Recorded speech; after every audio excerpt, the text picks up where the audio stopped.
that the issue of U.S. funding for Ukraine, which clearly on Capitol Hill right now stands at an impasse.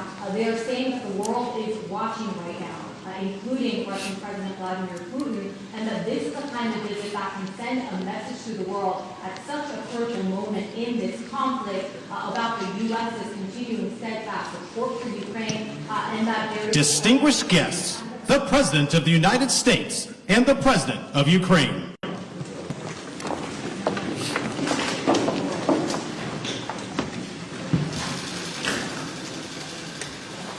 Please, have a seat. President Zelensky, it's an honor to welcome you back to the White House. When President Putin launched his brutal total invasion of Ukraine in February of 2022, and Russian tanks rolled over the border toward Kiev, there were those who thought Ukraine wouldn't survive for a month. So no one should forget that for you to be here today, again today, nearly 2 years later, and for Ukraine to stand strong and free is an enormous victory already. Putin has failed in his effort to subjugate Ukraine. The brave people of Ukraine have defied Putin's will at every turn, backed by the strong and unwavering support of the United States and our allies and partners in more than 50 nations in Europe and the Indo-Pacific. And Ukraine will emerge from this war proud, free, and firmly rooted in the West unless we walk away. The American people can be and should be incredibly proud of the part they played in supporting Ukraine's success. We'll continue to supply Ukraine with critical weapons and equipment as long as we can, including $200 million I just approved today in a critical needed equipment, additional air defense interceptors, artillery, and ammunition. But without supplemental funding, we're rapidly coming to an end of our ability to help Ukraine respond to the urgent operational demands that it has. Putin is banking on the United States failing to deliver for Ukraine. We must prove him wrong. The United States and Congress must, as I asked last week, it's stunning that we've gotten to this point. You know, we need to fully appreciate how it's wrong, how this is being viewed around the world and being used by Russia. Russian loyalists in Moscow celebrated when Republicans voted to block Ukraine aid last week. The host of a Kremlin-run show literally said, and I quote, "Well done, Republicans. That's good for us," end of quote. Let me say that again. This host of a Kremlin-run show said, "Well done, Republicans. That's good for us." That's a Russian speaking. If you're being celebrated by Russian propagandists, it might be time to rethink what you're doing. History will judge harshly those who turn their back on freedom's cause. Today, Ukraine's freedom is on the line, but if we don't stop Putin, it will endanger the freedom of everyone, almost everywhere. Putin will keep going, and would-be aggressors everywhere will be emboldened to try to take what they can by force. Mr. President, I'll not walk away from Ukraine, and neither will the American people. A clear bipartisan majority of people across the United States and in Congress support your country. They understand, as I do, that Ukraine's success and its ability to deter aggression in the future are vital to security for the world at large. And I have repeatedly made clear from our first day in office, we also need Ukraine to make changes to fix the broken immigration system here. We also need Congress to make the changes to fix the broken immigration system here at home. My team is working with Senate Democrats and Republicans to try to find a bipartisan compromise, both in terms of changes in policy and provide the resources we need to secure the border. Compromise is how democracy works, and I'm ready and offered compromise already. Holding Ukraine funding hostage in the attempt to force through an extreme Republican partisan agenda on the border is not how it works. We need real solutions. I also asked Congress for funding for Israel to take on Hamas and confront multiple other threats backed by Iran in the wake of the October 7th assault. National Security Advisor Sullivan will travel to the region this week and meet with the Israeli War Cabinet, as I have met with, to emphasize our commitment to Israel, as well as the need to protect civilian life and ensure more humanitarian assistance flows and reaches into Gaza for Palestinian civilians. Secretary Austin will also travel to the region this week to step up the international efforts to protect the free flow of commerce through the Red Sea. The entire world is watching what we do, so let's show them who we are. America stands for freedom today, tomorrow, and always. America stands against tyranny and against oppression. And America stands with the people of Ukraine. Thank you again for being here today, Mr. President, and thank you for everything Ukraine is doing to hold the line for liberty in the world. The floor is yours, Mr. President. Thank you so much. Thank you very much, Mr. President, dear journalists. I'm glad to be here and personally thank you and tell you how Ukraine values what we've achieved together, defending life and freedom. In Ukraine, we are fighting for our country and freedom, and also in Europe, we say for our freedom and yours. And this motto resonates not only in our country, not only in our hearts, not only in Ukraine, but also in Poland and Baltic states, Moldova and others. When freedom is strong in one country, it is strong everywhere. When it burns in one soul, it presents its merits to others. Ukrainians have twice led revolutions this century, defending freedom.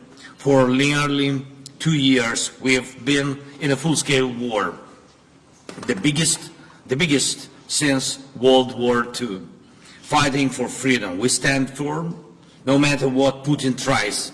He hasn't won any victories.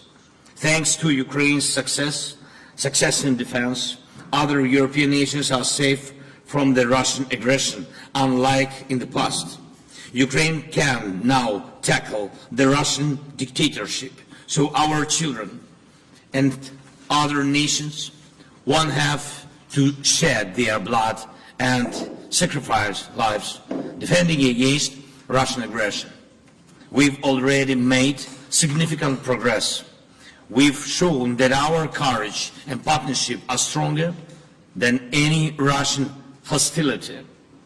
And we've freed 50% of the territories Russia occupied after February 24th.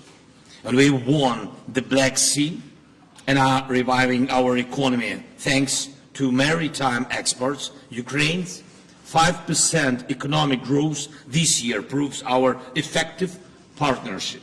And we've shown no Russian missiles can overthrow the powerful American Patriot systems. Thank you very much. And even during war, we are reforming our country and strengthening our institutions. Today, President Biden and I discussed how to increase our strength for next year. First, air defense and destroying Russian logistics on Ukraine's land. Mr. President, thank you very much for your supporting us. And in these areas, like our victory in the Black Sea, we aim to win the air battle, crushing Russian air dominance. This will intensify our ground advantages in 2024 with our control of the skies. Who controls the skies controls the war's duration. And today I would like to thank, of course, for yet another significant defense package with our defenders value very much. Second, yesterday I met with American defense company leaders. They advised us on how to make our defense industries work faster and more effectively. Thank you, President Biden, for this important initiative. We started with you. Together, Ukraine and America can strengthen democracy's arsenal And this is vital for other free nations and the US as it involves your companies, technologies and technology advancement and job creation. And it is important to know that 2/3 of American support for Ukraine remains and works in the United States. Third, I informed Mr. President that Ukraine has fulfilled all the recommendations of the European Commission regarding the preparation for a decision to start negotiations on Ukraine's accession to the EU. And we constantly communicate with European leaders about our joint steps, sanctions, and political efforts to pressure Russia. American leadership is crucial, is keeping this unity together, a unity that serves the entire free world. And I thank America for new sanctions. And today we discussed Putin's further isolation and making him pay for his aggression. It's very important that by the end of this year we can send a very strong signal of our unity to the aggressor and the unity of Ukraine, America, Europe, the entire free world. Everything we talked about today will help us in the year 2024. Today's discussions in the White House and in Congress across both parties and both chambers with a speaker were very productive, and I thank you for the bipartisan support. As we approach Christmas, on behalf of all our Ukrainian families separated by war and all sons and daughters on the front, Ukraine's greatest wish is to near this war's victorious end. No one but Putin wants a prolonged war. We dream of a Christmas in a peacetime, of course, and we are working to turn our battlefield success into peace. And we are heading there together with you, and thanks, of course, to your support. Thank you very much, Mr. President. Thank you, America. Slava Ukraine. Thank you. Look, we're going to alternate asking questions. We're going to ask a total of, each ask 2 questions, and I will ask the first question. I will recognize the first question asker. I'll ask a question, Joel, too. But Danny Kemp. Thank you, Mr. President. For President Biden, Ukraine's counter-offensive has stalled in recent months. Congress is blocking aid, and Vladimir Putin appears ready to just wait things out. So what is the strategy for the US and Ukraine next year to try and turn this around? And if that fails, at what point do you say to Ukraine, as a friend, that it is perhaps time to start looking at peace talks? And for President Zelensky, welcome back to Washington. Can I ask you, did you hear what you wanted to hear from Congress and from President Biden? Or are you indeed more worried than when you got here? Thank you very much. Well, let me answer the question first. Let's put this in perspective. Remember how far Ukraine has come.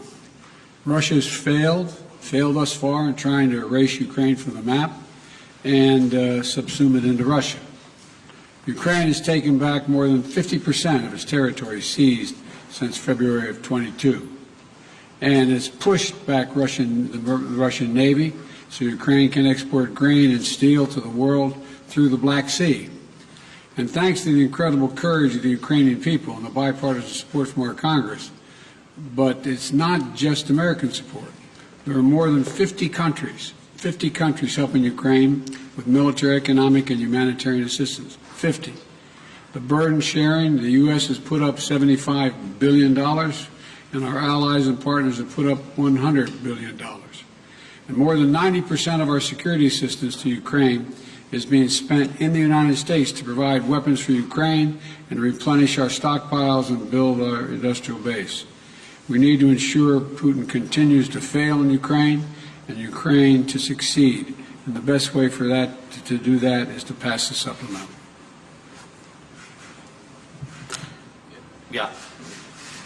Can I answer in Ukrainian, please?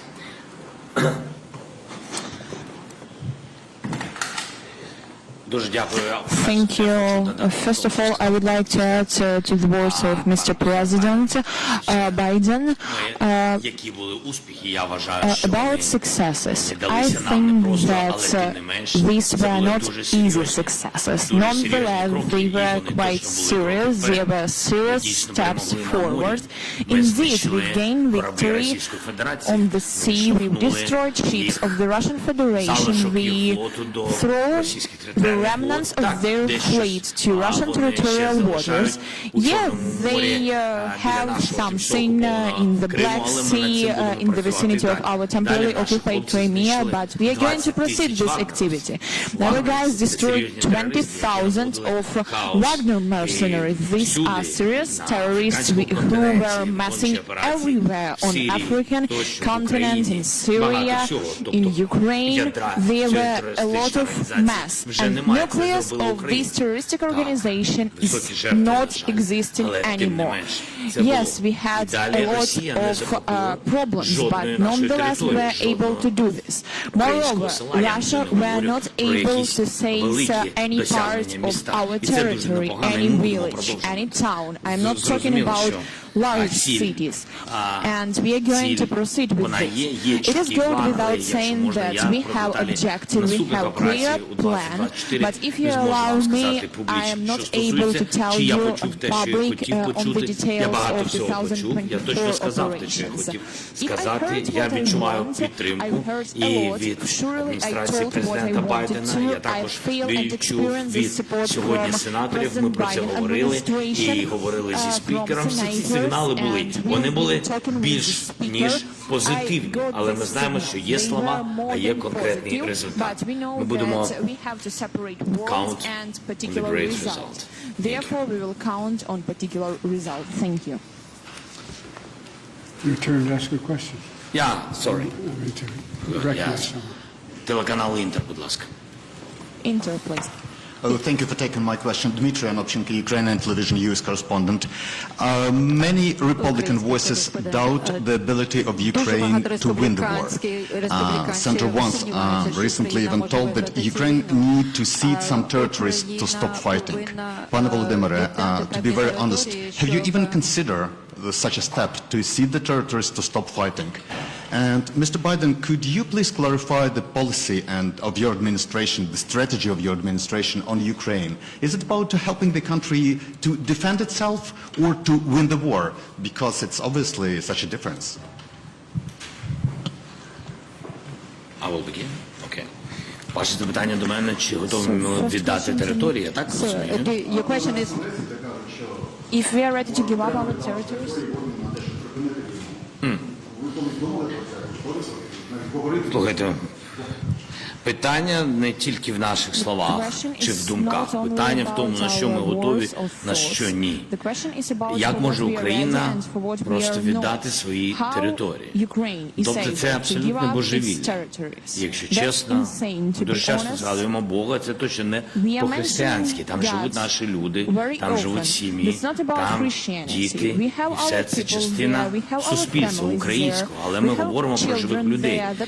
Їх над ними знущаються, їх гвалтують, їх вбивали. І ми це прекрасно знаємо. І тим голосам, які пропонують віддати наші території, як віддати своїх людей, питання ж не тільки в землі, питання в живих людях, в їх судьбах, в історіях їх, питання в цих сім'ях і в дітях. Віддати територію, віддати дітей. Ну нехай ті голоси, я не знаю, хто про це говорить, у мене до них одне питання, чи готові вони віддати своїх дітей в руки терористам. Думаю, що ні.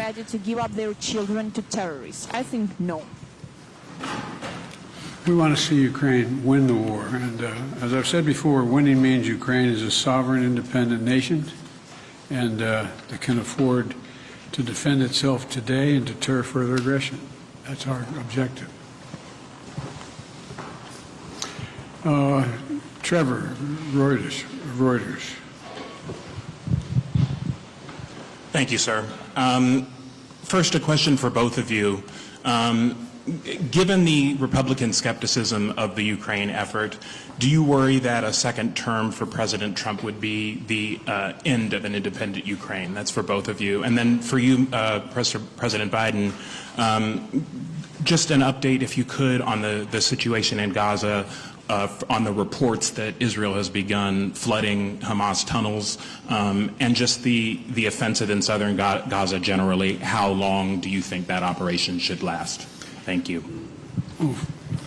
First of all, with regard to political support for Ukraine, there is a strong bipartisan political support for Ukraine. Small number of Republicans who don't want to support Ukraine, but they don't speak for the majority, even the Republicans, in my view. We're in negotiations to get funding we need, not to promise, not making promises, but hopeful we can get there. I think we can. And you're right, the world's watching what we do. We just send a horrible message to an aggressor and allies if we walked away at this time, and it would hurt our national security. Do you want me to answer the other question as well? With regard to, say it again? Sorry, so the question was just if you could talk a little bit about the Gaza operation, Israel flooding Hamas tunnels, and if you've had conversations with Bibi Netanyahu about how long that operation should last. Well, I have had conversations with Bibi Netanyahu, and I want to make sure that we don't forget what we're doing here. We have to support Israel because they're an independent nation that's being, I mean, the brutality, the inhumanity, the way in which Hamas treated the Israelis, and I mean, raping and burning and beheading. I mean, it's just beyond comparison, beyond comparison. And to anything else that I've seen since I've been here, and I've been around for a long time. But I think that we have made it clear to the Israelis, and they're aware that the safety of innocent Palestinians is still of great concern.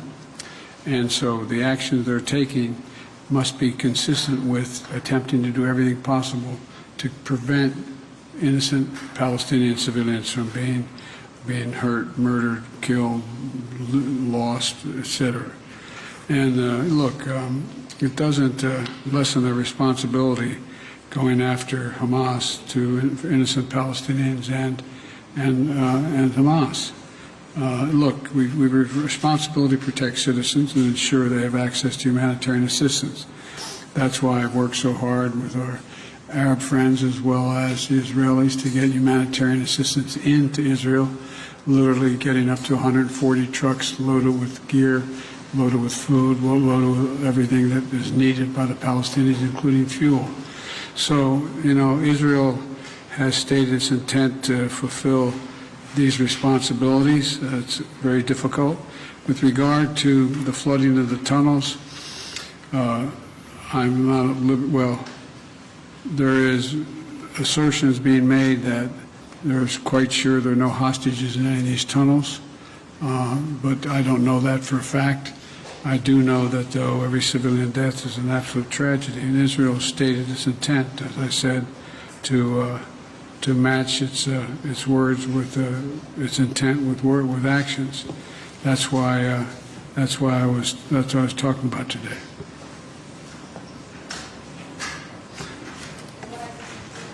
Question 3. I guess I asked that. No, I just asked that. It's your turn. Your turn.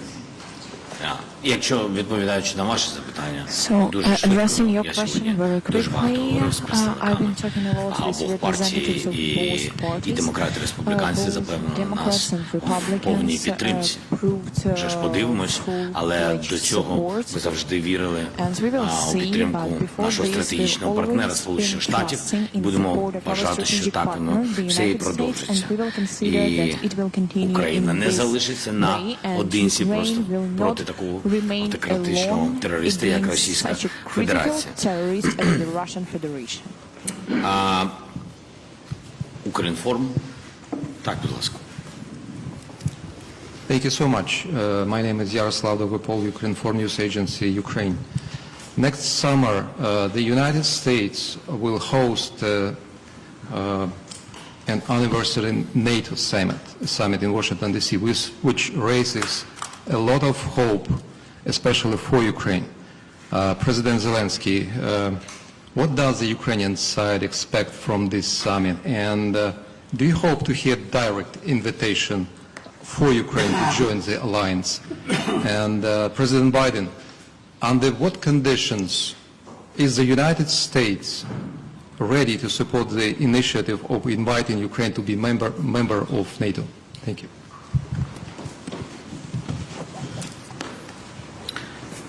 Thank you for your question.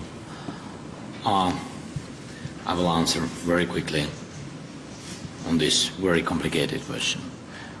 We are not allies till now. We are allies, but we are not members of NATO.